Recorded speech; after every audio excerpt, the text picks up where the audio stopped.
Bharat is equal to Bharat. भ मतलब knowledge, भास्कर सूर्य भगवान, तो बेसिकली सूर्य रिप्रेजेंट्स नॉलेज, वैसे नॉलेज। रत मतलब who enjoys, a country that enjoys being in knowledge, a country that revels in knowledge is Bharat. भारतीय मतलब क्या? जो अध्यात्म में, नॉलेज में, ज्ञान में जिसको रुचि है वो सच में भारतीय है।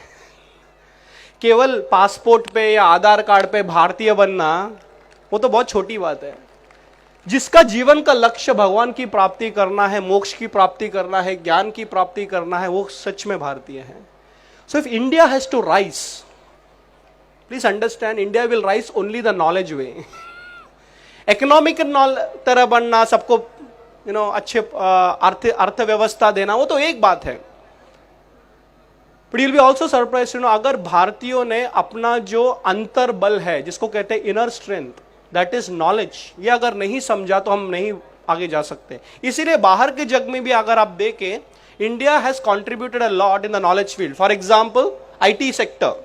What is IT sector? It is all knowledge workers. Management के फील्ड में पीटर ड्रकर करके एक बहुत बड़े अमेरिकन टिंकर होके गए, विचारवंत हो गए, उन्होंने कहा the next generation will be of knowledge workers. तो जितने हम पढ़ते लिखते हैं वहां पे भारतीय बाहर आता है। If you look at today, some of the greatest guys sitting in Silicon Valley, America में जितने इनोवेशंस हो रहे हैं वहां पे इंडियंस बैठे हुए हैं। सो कहने का मतलब क्या है? India will rise and India doesn't have a choice but to rise, but we should rise the knowledge way. तो नॉलेज कैसे करें? यूनिवर्सिटी में डिग्री करे, कोर्स करे, पीएचडी करे, इंजीनियरिंग करे? नहीं नहीं नहीं, वो तो एक बात है, that is more the education part of it. पर आपको पता है, हर एक व्यक्ति एक आध्यात्मिक मार्ग पे आते हुए एक नॉलेजेबल पर्सन हो जाता है।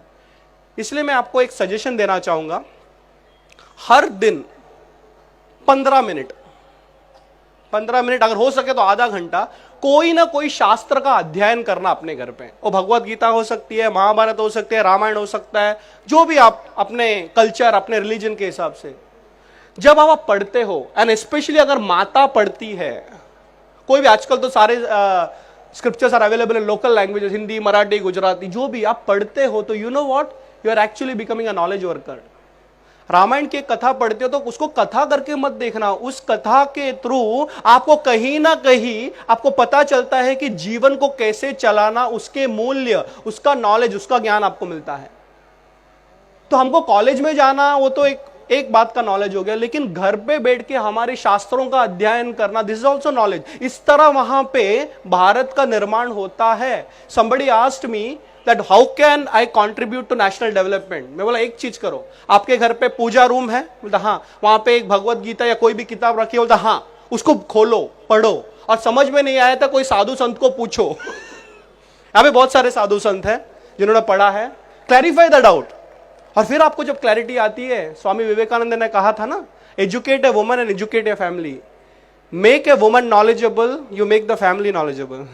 You make a family knowledgeable, the country will be knowledgeable, and that is how India will rise। एक कहानी बोल के खत्म करूंगा। चाणक्य की कहानी है, और चाणक्य की कहानी केवल कहानी नहीं है, उसमें से बहुत कुछ सीखने लायक है। कहते हैं पुराने जमाने में, और ये सब कहते नहीं है, मुझे तो पूरा विश्वास भी है, India was the richest country in the world, both spiritually and materialistically, दोनों हाथ में लड्डू। हमको ऐसे लगता है कि आध्यात्मिक लेवल पे हम ऊपर गए तो लौकिक लेवल पे हमको नीचे जाना है। गरीबी में सुख है, गरीबी में सुख हो ही नहीं सकता। So we should be materially successful and spiritually successful also. तो भारत उस लेवल पे था जब हम विश्व का सबसे बड़ा अर्थव्यवस्था चलाते थे। We were the richest country in the world. तब तो सारी दुनिया हमको लूटने आई। कोई जाता है क्या गरीब देश में लूटने के लिए? सब आए यहां पे। तो बहुत पुरानी जमाने की बात है, भारत सोने की चिड़िया थी, और जब कोई भी देश सोने की चिड़िया बनता है, या कोई भी देश जब richest country in the world of that generation बनता है, सारे लोग उस कंट्री के ऊपर स्टडी करते हैं, विचार करते हैं कि उस देश में क्या बात है जिसके वजह से वो इतना समृद्ध है, इतना श्रीमंत है। तो चाणक्य का जमाना था, भारत में बहुत श्रीमंती थी, पैसे थे, people were there, very happy country. तो उस जमाने में दुनिया के एक दूसरे स्थल पे, एक दूसरे कोने में there was another culture and another civilization called as the Greek civilization, जहां पे से अलेक्जेंडर वगैरह वगैरह, जो ग्रीस यूरोप के वो साइड में है। तो वहां पे यूनिवर्सिटीज में, वहां के गुरुकुल में बच्चों ने सुना, और वहां के प्रोफेसर्स बोलते थे उनको कि आपको पता है भारत जैसा देश है, वहां पे सब देयर इज गुड गवर्नेंस, वहां पे सब अच्छा नेतृत्व है। तो बच्चे लोग को लगा कि हमको जाके सीखना है ना। यहाँ पे हमारे प्रोफेसर बोलते अमेरिका में ऐसा, तो सब स्टूडेंट्स अमेरिका जाते हैं, वैसे उस जमाने में इधर आते थे। So group of Greek students came to India to study why India is such a top position, India has already reason. तो जाके देखें, स्टडी टूर कर रहे थे अपने ग्रीक के स्टूडेंट्स, और देखा मार्केट प्लेस में सब अच्छा है, सब कोई चोरी नहीं करता, जो भाजी भी बेचता है, भाजी पाला से लेके जो सोना भी बेचता है, सब अच्छी तरह व्यवहार करता है, everybody is happy, everybody is happy. तो किसी से पूछा आपके देश में ऐसी कौन सी बात है because of which people are very happy, ऐसी कौन सी बात है जिसकी वजह से सब लोग इतना खुश है? एवरीबडी, हम इतना सुनते थे अपने देश में, आपके देखा सच में लोग खुश हैं। तो लोगों ने बताया कि हमारे देश की खुशी का कारण है गुड गवर्नेंस, अच्छा राजकारण है यहाँ पे। राजकारण खराब हो गया तो दुखी हो जाओगे, राजकारण अच्छा हो गया तो खुशी आ जाएगी। तो अच्छा, अच्छे राजकारण का कारण क्या है? What is the reason for good governance in this particular country? तो हमारा राजा अच्छा है, राजा कालस्य कारणम, महाभारत कहता है ये। राजा अच्छा तो सब कुछ अच्छा हो जाता है। तो आपका राजा कौन?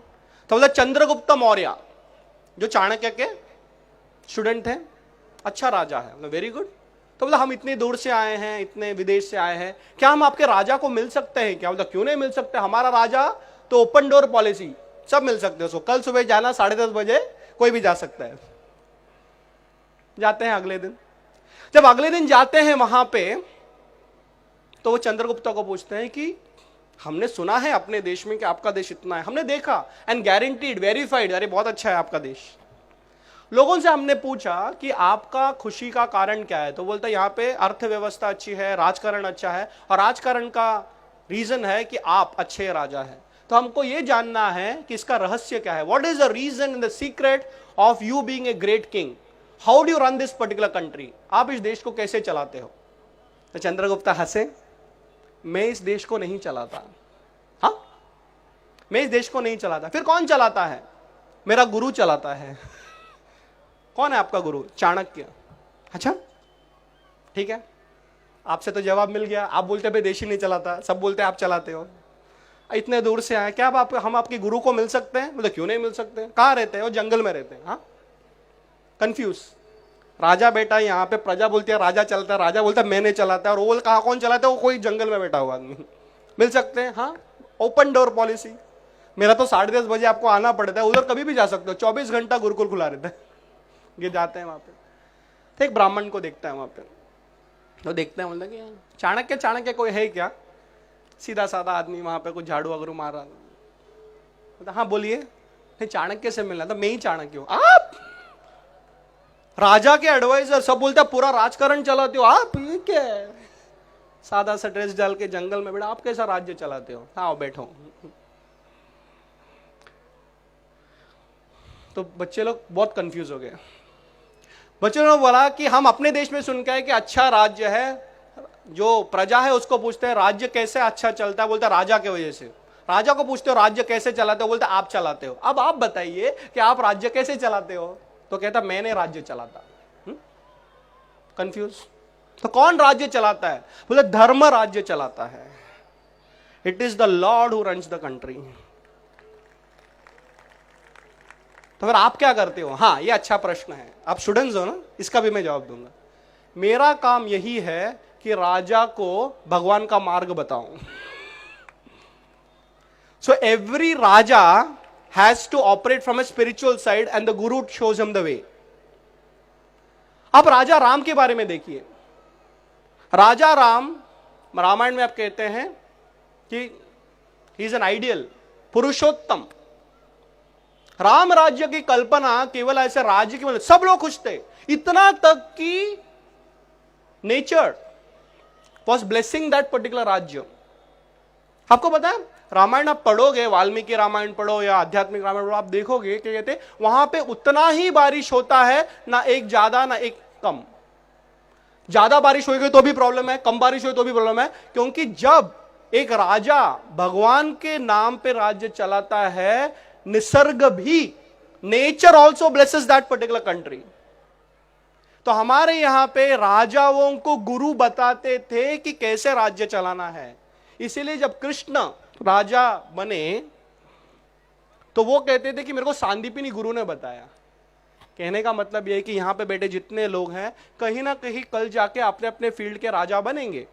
सम of you may be an academic leader, कोई कॉलेज के प्रिंसिपल बनोगे, कोई साइंटिफिक लीडर, जैसे हम लोग ने अभी मंगलयान किया तो वैसे कोई DRDO हो सकता है या ASRO हो सकता है, वहां के आप लीडर बन सकते हो, या पॉलिटिकल लीडर बन सकते हो, या कॉर्पोरेट लीडर बन सकते हो, कहीं ना कहीं हम जाके आप स्पोर्ट्स लीडर बन सकते हो। लेकिन एक बात याद रखना, आपका क्षेत्र कोई भी हो, अपने लाइफ में एक गुरु होना जरूरी है।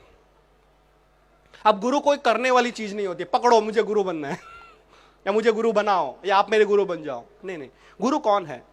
गुरु होता है जो आपको भगवान का मार्ग दिखाए। अगर आपके पास ऐसा गुरु मिल गया ना, आपका लाइफ पार हो गया। So first of all understand leadership, but leadership can be only understood through a guru who will tell you to run your organisation the spiritual way. India will rise only like that because India always rose like that with a spiritual base. हर व्यक्ति यहाँ पे आज आया हुआ है, यहाँ पे stalls भी लगे हैं, बहुत सारे लोग लेक्चर देंगे, लेकिन यहाँ से जाने के बाद अगर आपके आध्यात्मिक जीवन की शुरुआत हो गई तो ये मेला भी सक्सेसफुल हो गया। अगर आपके जीवन में भगवान के बारे में सोच शुरू हो गई तो मेरा भी लेक्चर शुरू सफल हो गया। The last point I will say is that कहीं ना कहीं हमको इस देश को देना है। देश ने बहुत कुछ दिया है, इस संस्कृति ने हमें बहुत कुछ दिया है, बट सवाल यह है कि हमने इस संस्कृति में क्या किया। What have we doing to our culture? We should be proud of our culture. Our culture is not another culture. It survived the test of time and it's only becoming better and better with day.